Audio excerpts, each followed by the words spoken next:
स्वागत है दोस्तों आप सभी का आपके अपने यूट्यूब चैनल पर। दोस्तों जैसा कि आप सभी को बता दें, इस वीडियो में आप लोग आए होंगे एक वैकेंसी के बारे में बताने वाले हैं जो आज ही आई है। आज से ही जिसके ऑनलाइन स्टार्ट होना शुरू होंगे। बहुत अच्छी वैकेंसी है। कोऑपरेटिव बैंक जो आप लोगों ने नाम सुना होगा उसमें वैकेंसी है। क्या क्या क्वालिफिकेशन मांगी गई है, कौन कौन इसको अप्लाई कर सकता है, सारी जानकारी इस सेशन में हम आपको देने वाले हैं। तो इस वीडियो को पूरा शुरू से अंत तक देखिए जिन लोगों को वैकेंसी का इंतजार रहता है। देखो सबसे पहले मैं आपको बता दूं, ये वैकेंसी जो है उत्तर प्रदेश सहकारी संस्थागत सेवा मंडल लखनऊ के द्वारा निकाली गई है। इसमें किस किस का फॉर्म पड़ेगा, ये सारी जानकारी को हम आपको देने वाले हैं। तो अगर आप हमारे साथ जुड़े रहेंगे तो आपको सारी जानकारी मिलेगी। विज्ञापन जो आपका है 14/4 को आ चुका था, लेकिन ऑनलाइन स्टार्ट आपके 25 से होंगे। ऑनलाइन आवेदन की प्रारंभ होने की तिथि 25/4/2026 है। बहुत अच्छी वैकेंसी है। कौन कौन डाल पाएगा सारी जानकारी देंगे। अंतिम तिथि 15 मई 2026 है, यानी 15 मई तक इसके फॉर्म जो है आप डाल पाएंगे। अब देखो आगे की इसमें जानकारी क्या रहेगी। पद किस प्रकार है ना। सारे के सारे स्थायी पद हैं, जिसमें प्रबंधक का के 65 हैं, कनिष्ठ प्रबंधक के 486 हैं, सहायक कैशियर जो होते हैं उनके 867 हैं, सहायक प्रबंधक के 10 हैं और सहायक प्रबंधक सामान्य के 42 हैं, सहायक कैशियर के 66 हैं, सहायक प्रबंधक सामान्य के 78 हैं, लेखाकार के 24 हैं, सहायक लेखाकार के 8 हैं, सहायक लेखाकार के ये आपके 16 हैं, है ना। सब अलग अलग प्रकार की बैंकें हैं। इस जहाँ जहाँ आपको पोस्टिंग मिलेगी उसमें अलग अलग पद हैं। जैसे सहायक लेखाकार उत्तर प्रदेश उपभोक्ता सहकारी संघ लिमिटेड 8 पद, सहायक लेखाकार Uttar Pradesh cooperative union limited के 2 पद, लेखा लिपिक के 2 पद। इस प्रकार से ये सारे जितने पद बताए अलग अलग प्रकार से, है ना। ये श्रेणी पर आपके सारे के सारे पद दिए गए हैं। यहाँ पर आपको जानकारी जो देनी है सबसे इम्पोर्टेंट वो ये है कि कब से ऑनलाइन स्टार्ट हो रहे हैं। तो आज से ऑनलाइन स्टार्ट है, 15 मई तक ऑनलाइन चलेंगे। इसके लिए क्वालिफिकेशन क्या क्या लगेगा, आपके दस्तावेज क्या क्या लगेंगे। फ़ोटो लगेगा आपका 4.5 बाई 3.5 का, हस्ताक्षर काले पेन से, बाएं हाथ का अंगूठा का निशान सफ़ेद कागज पर काली या नीली स्याही से, हस्तलिखित एक घोषणा पत्र इसमें आपका रहेगा। वो आपको लिख के वो आपको जहाँ ऑनलाइन कराएंगे वहाँ पर बताया जाएगा, वहाँ पर आप उसको लिखेंगे और इसको लगाएंगे। अंग्रेजी के बड़े अक्षर यानी कैपिटल लेटर में हस्ताक्षर स्वीकार नहीं किए जाएंगे। ये समस्या काफ़ी जगह पे आती है। अगर कैफे वाला आपको देता है और आप बड़े अक्षरों में सिग्नेचर कर देते हैं, नहीं बताता है, क्योंकि काफ़ी लोग कैफे वाले क्या करते हैं, कोई भी नोटिफिकेशन नहीं पढ़ता। 100 में 99%। एक लोग ऐसा होता है, 1% लोग ऐसे होंगे जो नोटिफिकेशन पढ़ेंगे। तो आपको छोटे अक्षरों में ही करना है। फिर वहाँ पर क्या होता है, जब आप जाते हैं तो पेपर आपको नहीं देने दिया जाता है। कहीं कहीं पे देने ही नहीं दिया जाता, कहीं कहीं पे प्रक्रिया होती है एक फॉर्म की, फॉर्म भर के फिर आप पेपर दे पाते हो। इसलिए छोटे अक्षरों में ही आपको करना है। धुंधला नहीं होना चाहिए, साफ और स्पष्ट एकदम हो। घोषणा पत्र ये रहा आपके सामने, ये वाला घोषणा पत्र आपका लगेगा। इसके बाद में आईडी में आपका आधार कार्ड सभी के पास होता है, आधार कार्ड आप लोग लगा ही देंगे। इसके बाद में अगर हम लोग बात करें इसमें क्वालिफिकेशन क्या रहेगा वो भी आपको बता देते हैं। ये शुल्क वगैरह वो सारी चीज़ें तो वही काटता है जहाँ से आप ऑनलाइन कराते हैं ना, आपको उसमें कोई आवश्यकता नहीं होती है। इसके बाद में सबसे इम्पोर्टेंट चीज़ जो रहेगी वो मैं आपको दिखाता हूँ, जो चीज़ आपको पता होनी चाहिए, है ना। आपको आपका जो पेपर रहेगा, क्या क्या क्वेश्चन रहेंगे, किस प्रकार से पेपर आएगा वो आपको बता देता हूँ। यहाँ पर आप देखिए प्रारंभिक परीक्षा आपके 100 क्वेश्चन रहेंगे, 100 अंक रहेंगे, 1.5 घंटा समय रहेगा। जो लोग प्रारंभिक परीक्षा को पास कर पाएंगे उनको मुख्य परीक्षा देने को मिलेगी, जिसमें 120 प्रश्न होंगे, 200 अंकों का होगा, 2 घंटे का आपको समय मिलेगा। ये आपके लिए जानने के लिए इम्पोर्टेंट चीज़ है। और प्रारंभिक जो परीक्षा होगी और मुख्य परीक्षा का आयोजन ऑनलाइन वस्तुनिष्ठ यानी बहुविकल्पी प्रश्नों के आधार पर ही होगा। 4 विकल्प होते हैं, आपको वही उसी में से करना होता है। आपको बता दें ऋणात्मक अंक जो है माइनस मार्किंग की व्यवस्था भी इसमें आपके लिए की गई है। आपका नेगेटिव अंक भी रहेगा 1/4 माइनस मार्किंग। 4 गलत करने पर एक सही वाला कट जाएगा।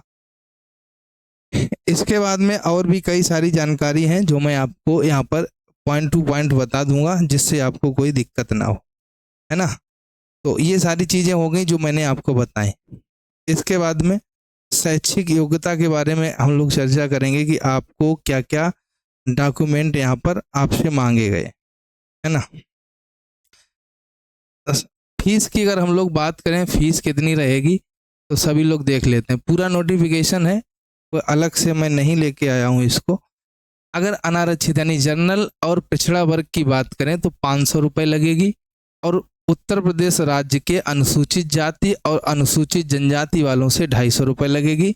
जो दिव्यांग यानी कि विकलांग हैं उनसे 0 लगेगा, और अदर स्टेट के जो बच्चे हैं उनसे पूरा 500 ही लगता है। सिर्फ उत्तर प्रदेश वाले जो हैं जनरल और पिछड़े वर्ग के, उनसे 500 लगेगा। ठीक है, इस प्रकार से ये आपकी फीस रहने वाली है। आगे चलो, आयु में भी आपको छूट मिलेगी। आयु सीमा क्या रहेगी? अभ्यर्थियों को 1 जनवरी 2026 को 21 वर्ष की आयु अवश्य पूरी करनी चाहिए, यानी 2026 1 जनवरी को आप 21 वर्ष के हो चुके हों, और उन्हें 40 वर्ष से अधिक आयु नहीं होनी चाहिए, यानी 40 वर्ष से ऊपर ना हो। यानी जन्म जो है 1 जनवरी 1986 पूर्व तथा 1 जनवरी 2005 के बाद का नहीं होना चाहिए। मतलब आप 1 जनवरी 1986 के पहले का जन्म ना हो आपका, है ना। 85 के आप जन्मे ना हो, 1 जनवरी 1986 के बाद आप कभी भी आपका जन्म हुआ हो, और 2005 के बाद ना हुआ हो, 1 जनवरी 2005 के, तो आप फॉर्म को डाल सकते हैं। दिव्यांगों के लिए अधिकतम सीमा 5 वर्ष है। इनका जन्म 1 जनवरी 1971 के पूर्व का नहीं होना चाहिए, 1971 के बाद का हो तो ये लोग चलेंगे। छूट किस प्रकार से मिलेगी वो भी आप देख लीजिए।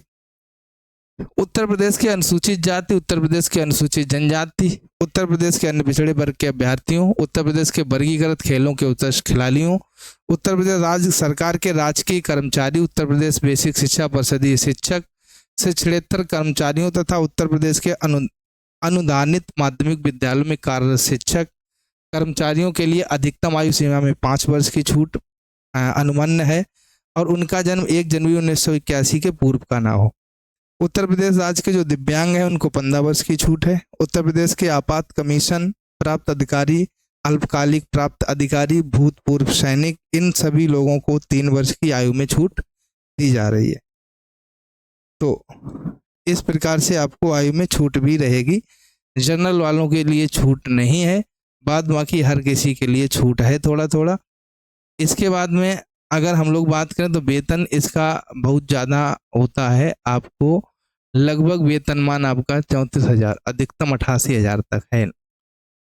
जो लोग इसका फॉर्म डालेंगे अलग अलग ज़िले में अलग अलग हिसाब से, अलग अलग ग्रेड पे के हिसाब से आपको वेतन मिलने वाला है। अब देखो, आपको बता दें इसमें क्या है कि जो योग्यता है आपके पास क्या होनी चाहिए। ज़्यादातर इस फॉर्म को वही लोग डाल पाएंगे। पहली 2 चीज़ें इसमें डिपेंड करेंगी। सारी योग्यताएं मैंने देखी हैं।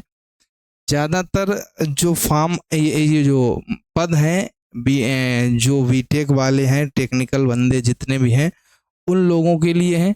दूसरा, जिनके पास CCC है, ओ लेवल है, उन लोगों के लिए हैं। तीसरा, जिन बच्चों के पास में बीकॉम है उन लोगों के लिए। तो बीकॉम वाले भी भर पाएंगे। बीटेक में कई डिग्रियां होती हैं कई प्रकार की। आप देख लीजिए, भारत में विधि द्वारा स्थापित किसी मान्यता प्राप्त विश्वविद्यालय संस्थान से कम 55% अंक सहित वाणिज्य में स्नातक अथवा कम से कम 55% अंक सहित अर्थशास्त्र, गणित, सांख्यिकी में एक विषय विशेष के साथ में आप स्नातक किए हो। गणित के साथ जैसे आप BSc किए हैं, आपका पड़ेगा, लेकिन आप 55% हो। बात समझ में आई। इसके साथ साथ कंप्यूटर में न्यूनतम O लेवल या समकक्ष योग्यता हो। बात समझ में आई। जैसे कंप्यूटर के समकक्ष आपके पास अगर O लेवल नहीं है तो कोई योग्यता हो, IT सेक्टर के हो। समकक्षता के संबंध में कार्मिक अनुभाग 2 उत्तर प्रदेश शासन के शासनादेश संख्या इतने का, LLC दिनांक इतने इतने को आप देख लीजिए, निर्धारित समकक्षता लागू होगी। ठीक है, इससे तारीख के बाद का ना हो।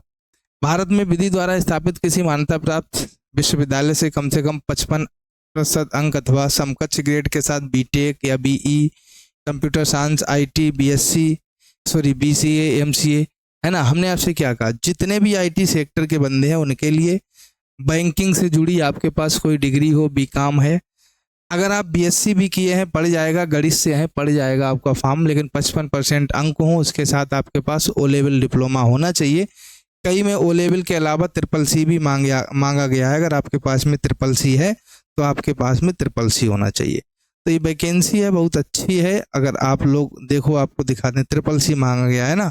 भारत में विधि द्वारा स्थापित किसी मान्यता प्राप्त विश्वविद्यालय संस्थान से 55% अंक तो आपके होने चाहिए।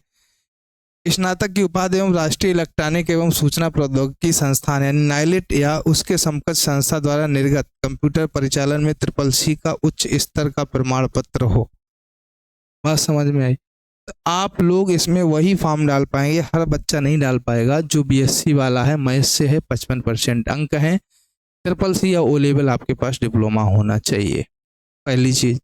दूसरा, आईटी सेक्टर के जो बंदे हैं, बीटेक वाले, बीई वाले, एमसीए वाले, पीसीए वाले, उन बंदों के लिए, उन छात्रों के लिए ये फॉर्म जो है ना। बहुत अच्छी वैकेंसी है। जानकारी अच्छी लगी हो तो हमारे चैनल को सब्सक्राइब करें, दोस्तों को शेयर करें और फॉर्म को अप्लाई करते हैं जाके। जो लोग इन क्राइटेरिया में आते हैं, जिनकी date of birth, qualification, paper 2 होंगे, है ना, मैंने आपको पहले ही बता दिया। एक 100 क्वेश्चन का 90 मिनट का, एक आपका 120 क्वेश्चन 2 घंटे का, माइनस मार्किंग 1/4 होगी, बहुविकल्पी प्रश्न आएंगे। लास्ट डेट 15 मई है, स्टार्ट आज 25 अप्रैल से हो गए हैं। तो फॉर्म को जिन लोगों को अप्लाई करना है वो कर दीजिए जाके। मिलेंगे नेक्स्ट सेशन में, तब तक के लिए जय हिंद, वंदे मातरम।